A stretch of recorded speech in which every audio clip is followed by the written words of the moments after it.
Well, something finally happened.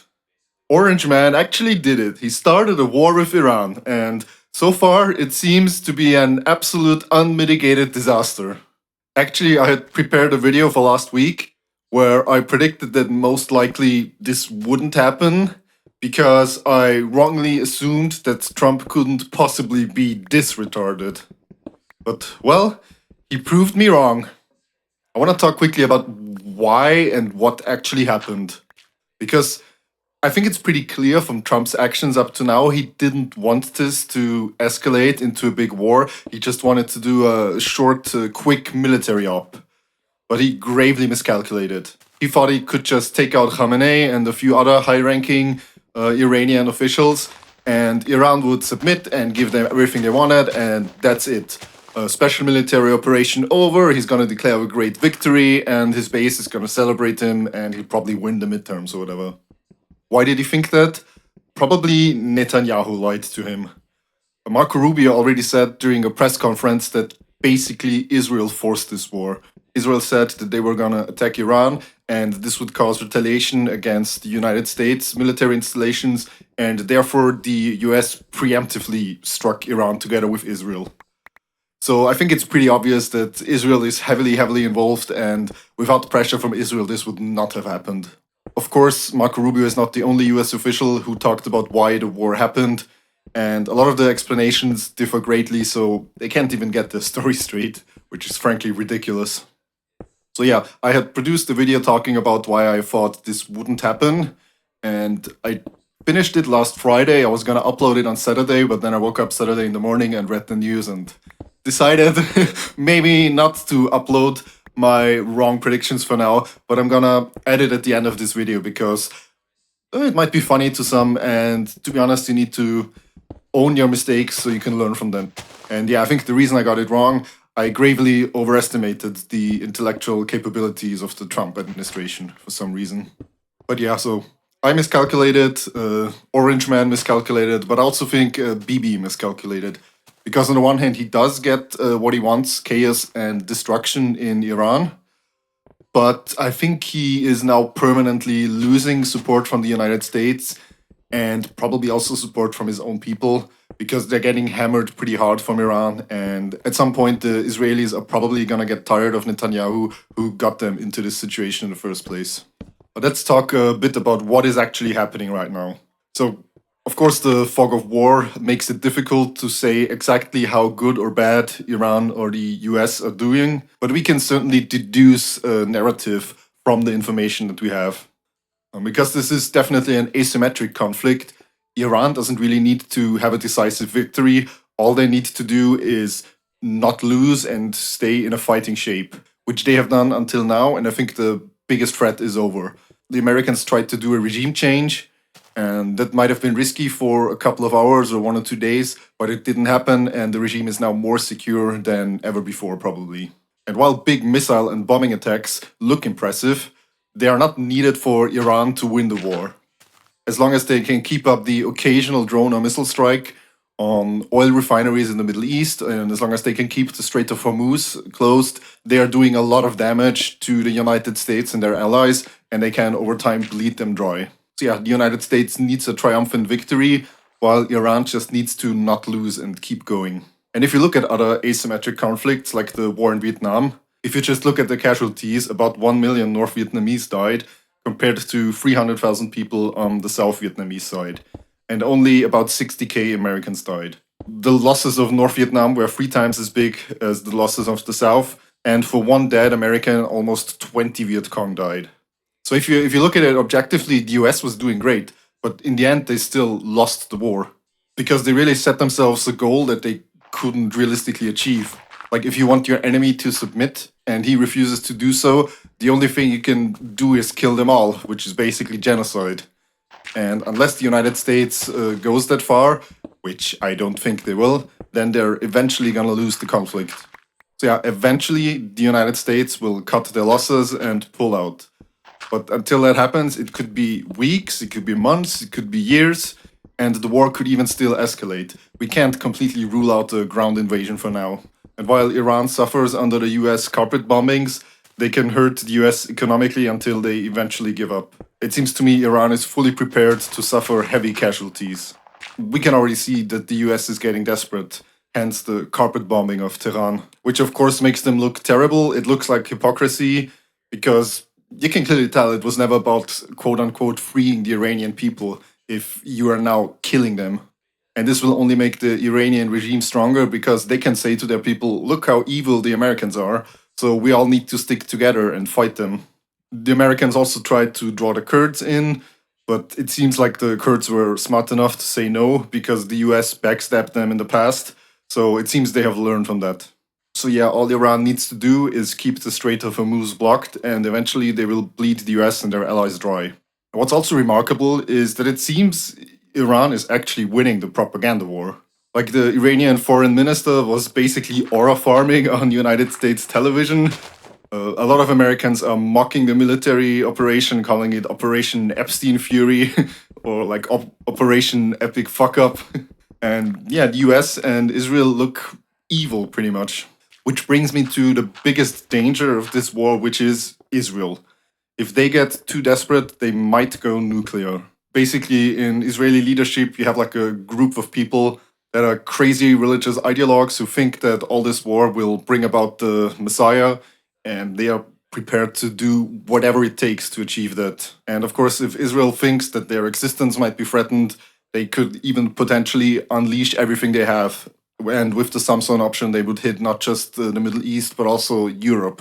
It would basically be nuclear Armageddon. So we have to really count on Iran to practice restraint and keep the pressure on while not taking it too far. And as horrible as it sounds, a lot of Iranian people will unfortunately die in this fight for their independence and freedom. So when this is all over, Trump's legacy will be completely destroyed, and the US empire will also be greatly damaged.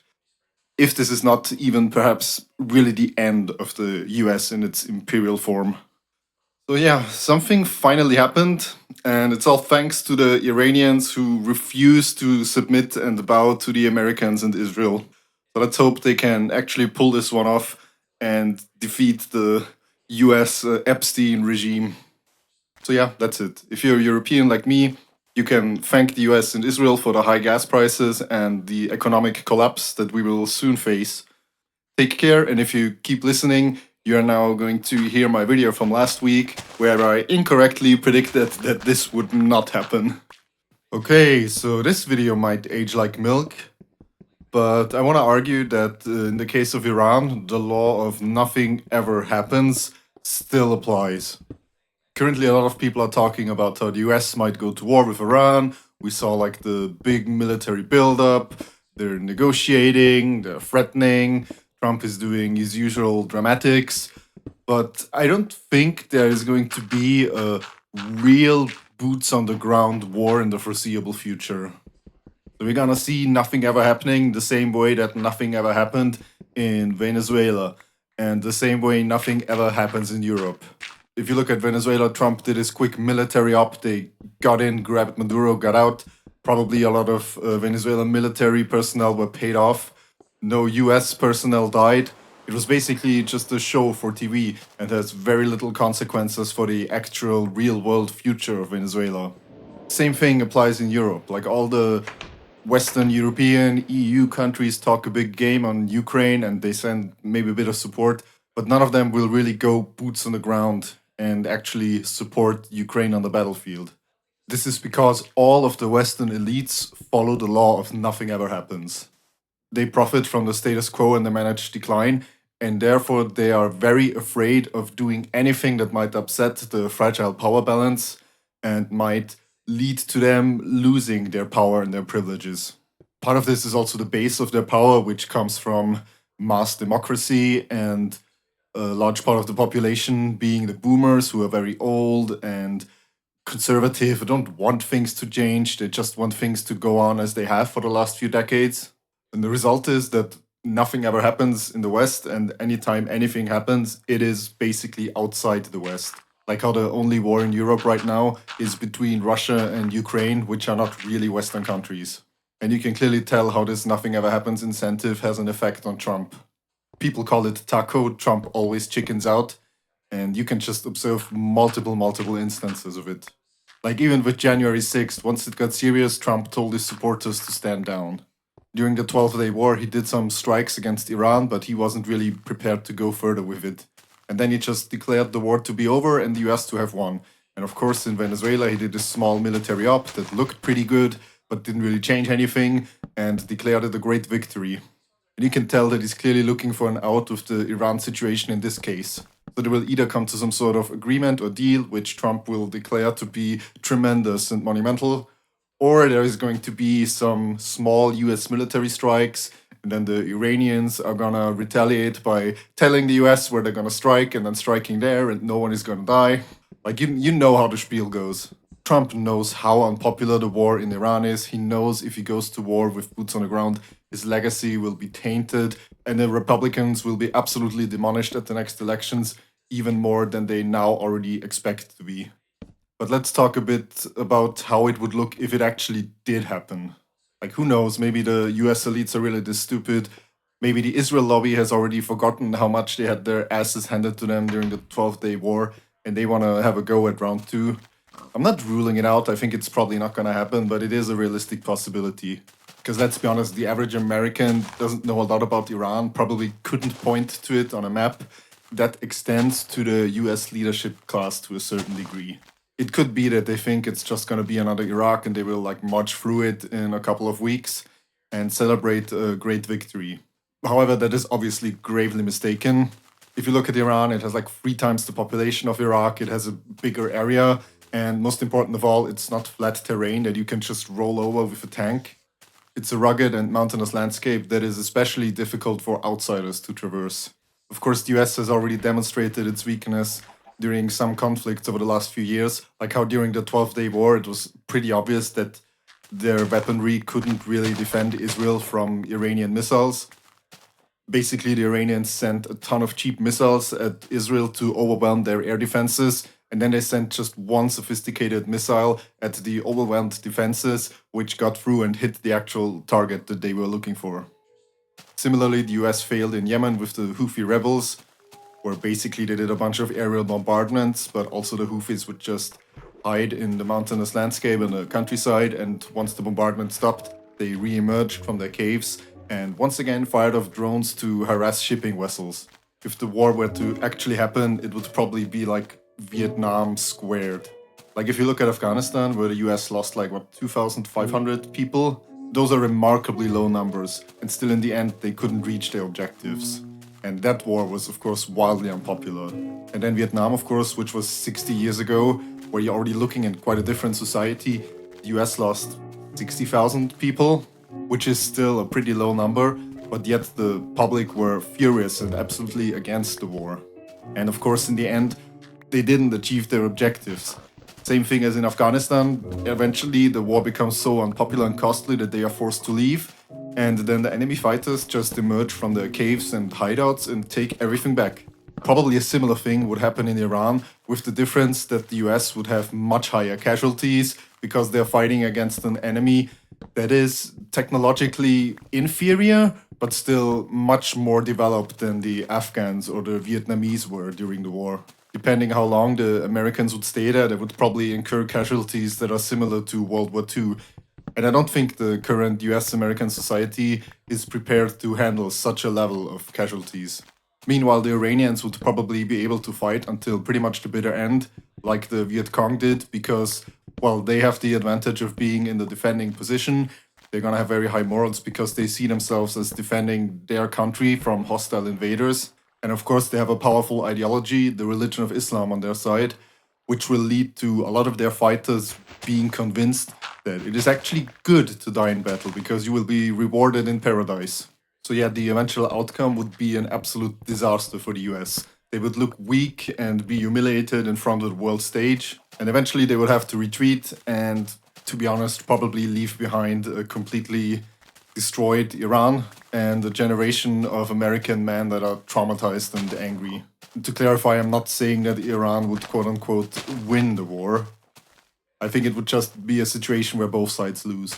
Like, obviously, the United States mainland is not at risk of being bombarded or invaded by Iranians, but the US would lose a ton of financial resources, a ton of military personnel, and pretty much all prestige that it had on the world stage. And I think Trump fundamentally understands that this is what is at stake. And that's why he will try to find a way where he's basically caving in while making it look as if he won somehow. Of course, there's also Israel to consider. And obviously, while they have a ton of warhawks and they're eager to destroy Iran, I think they got enough of a beating during the 12th Day War that they are more cautious now. But you can never know with the crazy fundamentalists who think this is all part of the prophecy and the Messiah will come and God will save them. So yeah, while a lot of warhawks are still confident, I think Trump and a lot of key people in his administration see the danger of this war, and that's why they will probably find a way to de escalate in the last minute and somehow end it in a limited exchange, or maybe even with some sort of diplomatic settlement. So, yeah, for now, I'm calling nothing ever happens. I think there is a very real risk, but in the end, Trump and the West in general doesn't have the balls to go out in a big, conventional, boots on the ground existential war. But yeah, let me know what you think. I hope I'm right. If we see two suns rising in the sky tomorrow morning, then maybe in your last few moments you can be happy that I have egg on my face and I've proven myself to be an idiot.